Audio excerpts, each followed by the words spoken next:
the pension that feeds on tomorrow. At first glance, the social pension system appears noble, a covenant between generations. Workers pay into a centralized fund during their careers, and in return, they receive a guaranteed income in retirement. No individual accounts, no stock markets, no risk. Just security promised by the state. But beneath this reassuring surface lies a mechanism indistinguishable from the classic Ponzi scheme. Payouts to current retirees are not drawn from invested returns or accumulated savings, but directly from the contributions of today's workers. In a true savings or insurance model, contributions are set aside, invested, and allowed to compound over decades. The retiree lives off the yield of their own lifetime of payments. But in the pay-as-you-go social pension used across much of Europe, including Germany, France, and Italy, there is no such reservoir. The money paid by a 25-year-old barista in Berlin this month is wired almost immediately to a 72-year-old pensioner in Munich. There is no capital preservation. There is only flow. This system functions smoothly only under one condition: a continuously growing base of young contributors relative to retired beneficiaries. For decades, this was sustained by post-war baby booms, rising employment, and modest life expectancies. But demographics have shifted. Birth rates have collapsed, well below replacement levels in nearly every developed nation. People live longer, healthier lives, drawing pensions for 20, even 30 years. Meanwhile, automation and precarious labor markets shrink the pool of stable, tax-paying workers. Faced with this arithmetic crisis, governments have not reformed the system. Instead, they've sought to widen the inflow. The official narrative has subtly shifted. Immigration is no longer framed merely as a humanitarian or cultural issue, but as an economic necessity. We need workers to fund our pensions. Policy papers, central bank reports, and political speeches increasingly cite the fiscal sustainability of migration. Young migrants, it is argued, will pay into the system for decades before drawing benefits, effectively subsidizing current retirees. But this admission is damning.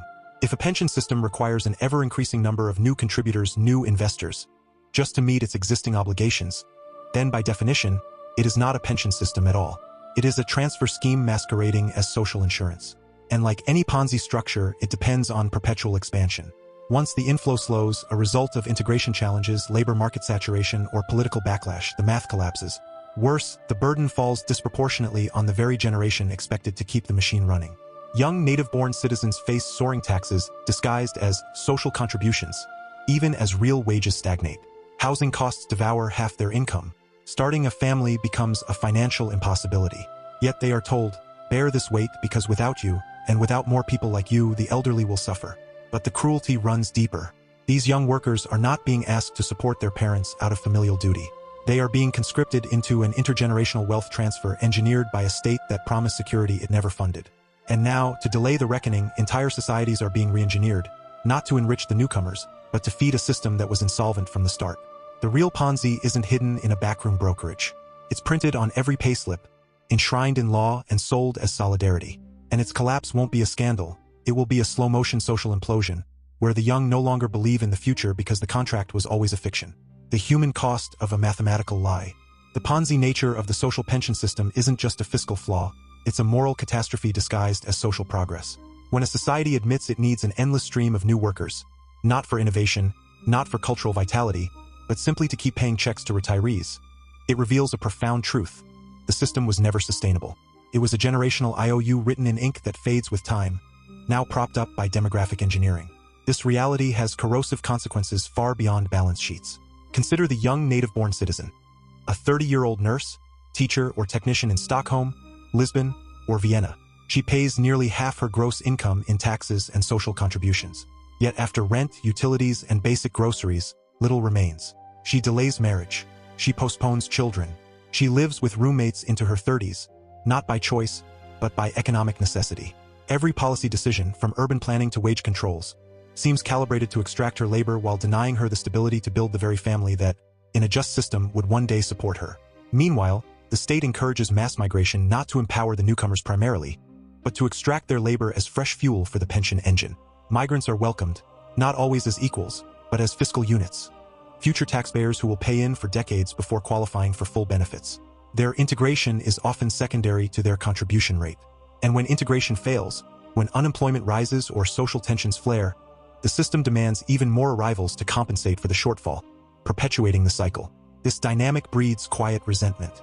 The native working class sees their communities transformed not through organic growth, but through top-down demographic recalibration.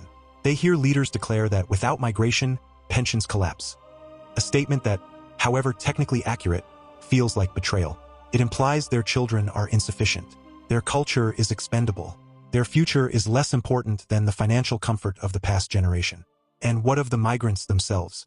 Many arrive with hopes of opportunity, only to find themselves slotted into a system that values them only as long as they remain net contributors. If they struggle, if they fall ill, if they age, they may become liabilities in the very machine that summoned them. The promise of inclusion rings hollow when the underlying logic is transactional, not communal. The ultimate tragedy is that this Ponzi structure prevents genuine solutions. Instead of transitioning to funded individual pension accounts, where workers own their savings and returns are market-based, governments double down on the illusion. Why? Because admitting the truth would require confessing decades of fiscal dishonesty. It would mean telling current retirees their security was built on sand. It would force a reckoning with the fact that the welfare state, as constructed, consumes the future to comfort the present. But nature cannot be cheated forever. Populations age. Birth rates don't rebound on command. And no influx of migrants, however large, can permanently offset a system that requires exponential growth in contributors to sustain linear payouts. Eventually, the pyramid narrows. The music stops. When it does, the collapse won't just be financial. It will be social, psychological, and cultural. A generation raised to believe in collective care will discover they were merely links in a chain designed to break. And the bitterest irony? The system that claimed to protect the vulnerable will have made everyone, native and newcomer, young and old, more vulnerable in the name of stability. The only escape is to dismantle the fiction, to replace the Ponzi with true ownership. To tell the truth, a pension system that needs ever more people just to stay afloat isn't social justice.